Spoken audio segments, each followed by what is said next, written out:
Hello and welcome to Lecture 3 in the Overseas Teacher Video Lecture Series. Today we're looking at how you speak and the way that you use your voice when you're in the classroom. It's very, very important. Let's start. So it's all about what you say, how you say it, when you say it, what you say it, when not to say it, and more. So let's get stuck straight in. TTT versus STT. What does this mean and why is it important? TTT stands for teacher talk time. Student talk time is STT. Now, the ideal ratio in a class would be 20% teacher talk time, that's you, and 80% student talk time, where the students are actually able to communicate and speak. That's the ideal ratio. It's not always achievable. That's what you need to aim for. You really need to remember that this is their lesson where they're learning English, and you're the one that's there to facilitate that learning process. If they're just sitting listening to you talk, they're learning nothing, they'll drift off. Before you know it, you've got a very, very flat dynamic in the class. So it really is about getting them to speak and getting them to do the work. A better prepared lesson will definitely be something that will help you get that and achieve that. Eliciting language is the core result in effective teaching. You want them to give you the language that you need them to basically understand, use, and the conveyance of that is absolutely essential. But getting them to tell you and getting them to speak is what the whole point of TEFL is all about. It helps with pronunciation and intonation. Again, very important for communication skills, especially when you've got some languages, say, for example, Chinese or Japanese, Russian, languages that are very, very different in their core substance from our own language of English. Pronunciation can actually be the difference between being understood and being completely misunderstood. A student could actually be saying the word and saying the word in their own way in their mind as it's written, but it's not the way that it's pronounced. So automatically, even though they're actually reading a word that's in front of them, the person listening won't understand what they're saying. So that is absolutely vital. Finally, on this one point, every student needs to participate in your lessons. It's no good having one student who just doesn't participate or two or three students who don't participate. They all need to be taking part. So you need to be very mindful when you're teaching that there is actually language coming from every student. Everyone needs to give something. Everyone has to achieve as much as they can achieve. Don't expect to move mountains on day one if it's a new class, but that is something which definitely is important. They need to be doing the talking. You need to be helping them talk.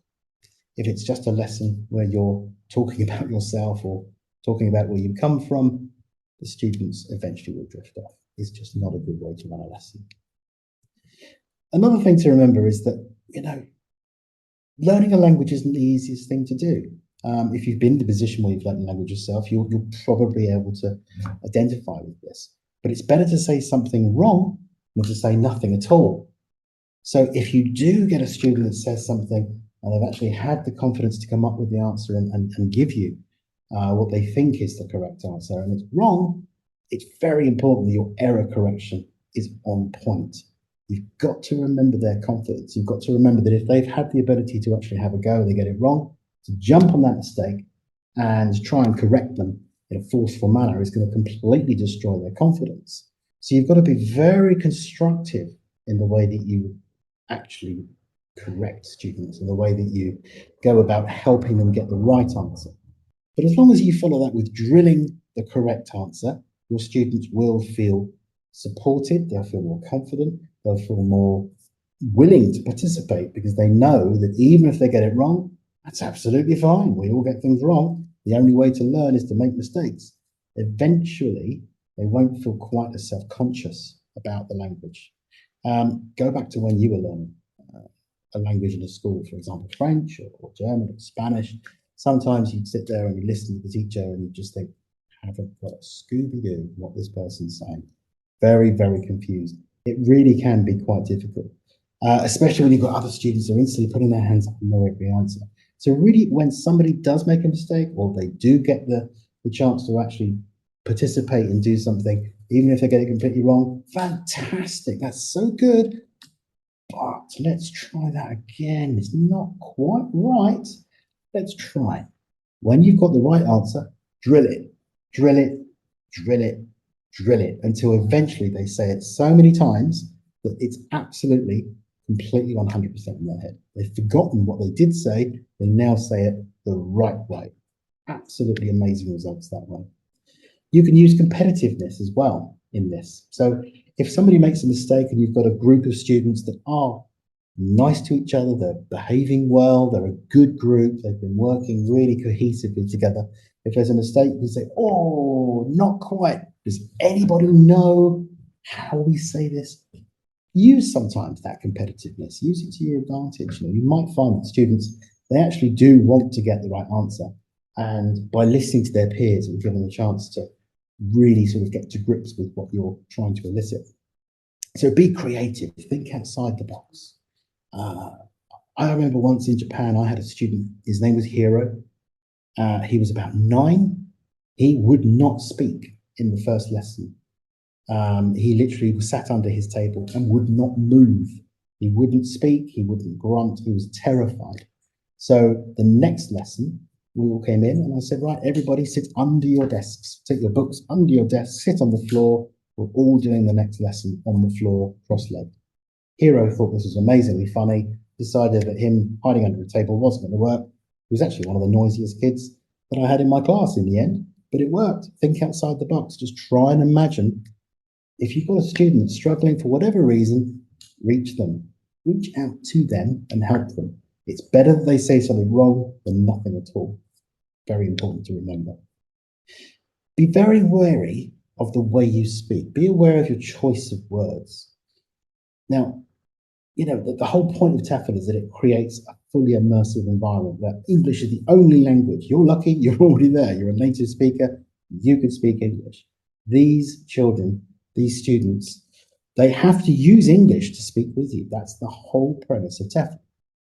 So you've got to remember to word things and use language that's specifically targeted for the age or the level that you're teaching. If you speak too quickly and you use words that they just won't understand, you're going to create utter confusion, total lack of confidence, and the students just will feel utterly demoralized.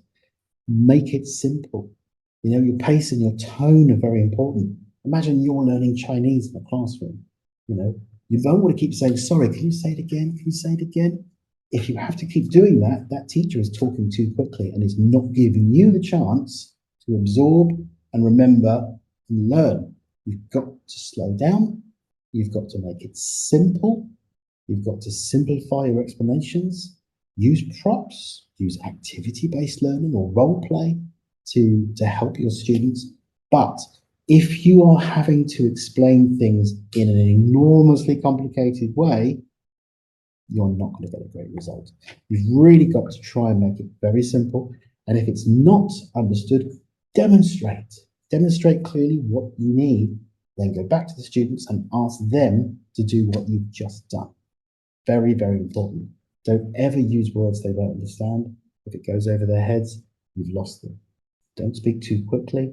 If I speak to you this quickly all the time, you actually listen to every word I'm saying because you're already a native English speaker, then that's not a problem. You understand what I'm saying. But if you're not familiar with every single word I'm saying, because it's far too fast. You've got to slow down and make it clear. If you look at a language, in fact, learning anything, but especially a language, it can seem like a really daunting task. It can seem like a really scary thing to have to achieve. If you look at the top of the pyramid, most people would think, right, well, if I need to be a real language speaker, if I need to learn English and be completely fluent in English, it means I have to be able to take any phone call from a salesperson or somebody who's even got the wrong number or watching TV or doing an advert, anything of that sort. That's when I'm really speaking English. Yeah, great. In a few years' time, fantastic. You will achieve that, but you can't do that yet. So put the handbrake on, make them realize that they've got to get to this bit and then this bit and then this bit and then this bit. That is achievable, but you don't have to know everything to be able to actually start to communicate with people in English. every step is part of the journey. It gives your students the chance to achieve more and more.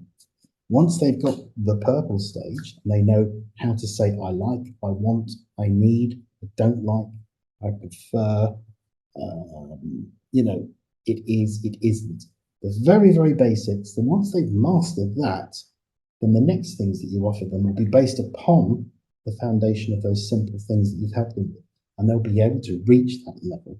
So it's like a pyramid. It's like building a wall. It's like climbing a mountain. You know, you can't get to the summit without going to different base camps. It doesn't work.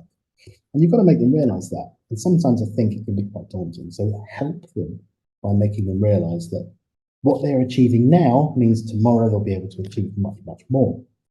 It's also very important that the more fun they have, the more confidence they have, the quicker they will learn and the more they'll enjoy that process. Again, it goes back to the premise of if you can make them forget that they're in an English class, that they're having a lesson with a teacher in a classroom, if they can forget that that is the setup here, they're having so much fun just using English in a context at a level that they can understand and achieve, they will blossom. The effects will be fantastic, and it will really help them blossom and start to really use their language effectively. So that's the end of that, and I hope you enjoyed it, and we'll see you next time.